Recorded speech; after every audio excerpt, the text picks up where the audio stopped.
Good morning, guys. Morning. All right, today we're going to talk about utility knife safety. So this is the hand tool that demands your respect over many others in the workplace, the tool that can cut you all the way to the bone in an instant, the utility knife. Many workers use utility knives to cut strapping, puncture shrink wrap, open packaging, but one wrong move and these retractable blades can do serious harm. In fact, nearly 40% of all injuries attributed to manual workshop tools in the U.S. involve this type of retractable blade. Many accidents involving utility knives occur for the following reasons: drawing the knife towards you instead of away from your body, working with a dull blade, because dull blades require more pressure, increasing potential injury, trying to cut more than the knife can handle, improperly storing the knife with the blade extended, failing to wear personal protective equipment, and neglecting to inspect the tool before use. Another thing that I've seen happen is just changing out the blade. People have cut themselves, just not being careful with that. There have been cases where workers have suffered injuries from exposed blade tips. This is because the blade did not completely retract into the handle.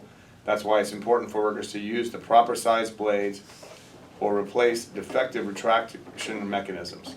Some companies use self-retracting utility knives. The blade automatically retracts into the handle when not in use. I mean, you guys buy your own blade, so it's really up to you to be safe. Problems also arise when some employees don't have or can't find a utility knife supplied, and as a result they tend to use whatever is handy, such as a pocket knife or other tool with a sharp edge. This can also be a hazard, so if the tool slips or is used incorrectly, it can cut or lacerate the skin. So just, an FYI, just a reminder, I try to do one safety meeting a week, and it's just simple things that can put you out, because I know that I've had people cut themselves on these blades before, just over time, doing different things, and it's not fun. And they usually in hand, you guys are working with your hands every day, so you cut your hand, it could really prevent you from working and making money. So please be careful and just keep that in mind with all tools, but in particular, we're focusing on utility knives. So today there's a lot of stuff going on. I know Anthony's got a jetting this morning, so have one of the apprentices go out with you so you can get that knocked out. And then, and just for all the newer guys and gear, included, once you eventually get out there in the field doing whatever you need to do, or if you're with somebody, do you guys ever, even on the weekends, the nights, doesn't matter, if you guys aren't sure about pricing because you don't have your iPad on you or whatever, you should call me, and then secondarily you can call Kevin. But let us give you the prices on stuff, because it's going to usually benefit you. And we're not holding, the prices we give you are suggested prices anyway. Basically, the ones that have already actually have their iPad should have the sheet that I gave you, or the worksheet on Excel, and you use it in the Numbers app, because iPad doesn't have Excel, so it uses Numbers. But basically, what it does is it calculates everything based on how long it's going to take you, and then materials and things like that. Because typically on a jetter, we charge out of the shop, there's no markup on it, but it's a $150 usage fee for the jetter.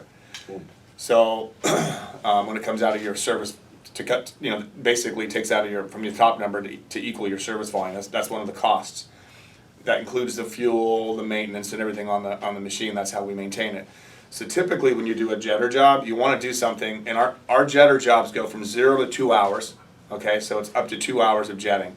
So when you go to a customer's house and you're saying, hey, I'm in a kitchen line, for an example, and it's greasy, it's grimy, I need to get this thing, cleared out with a jetter, because cable's just kind of, and you can use all kinds of different scenarios or ways of saying it. We used to say it's like putting your hand through a big jar of peanut butter and then pulling it back out.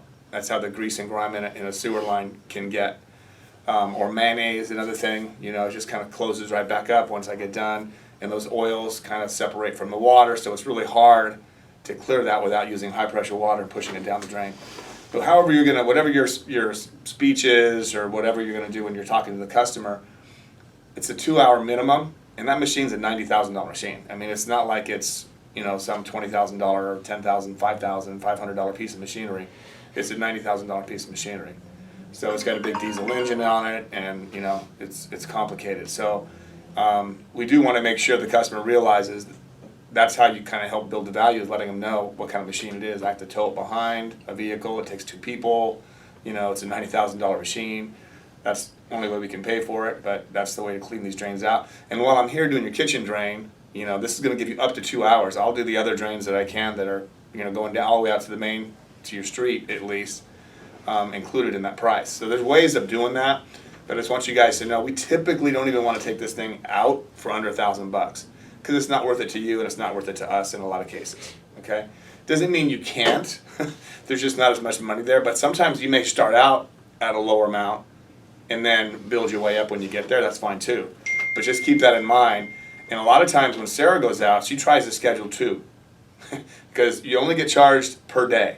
So if you're using it 2 times or 3 times a day, you only get charged the 1 time. You can use it all day long. That's the fee for the day. Okay?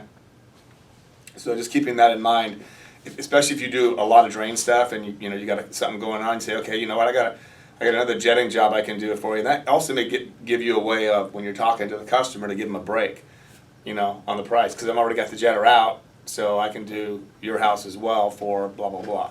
All right, save you some money. So that's just kind of I just wanted to give you that information so you know. But anyway, so feel free to give us a call. Give me a call on pricing. I have no problem. I basically expect that when someone's on call. I'm basically on call every weekend, so that's just how it is.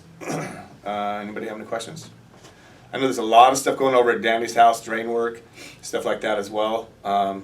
And there's other things on the board as well. So let's go ahead and get, maybe since Guillermo's here, maybe you take Guillermo, get him to knock that out with you. And then, you know, you guys can head on over to Danny's and help everybody else out over there. Okay? Sound good? All right. Let's go do it.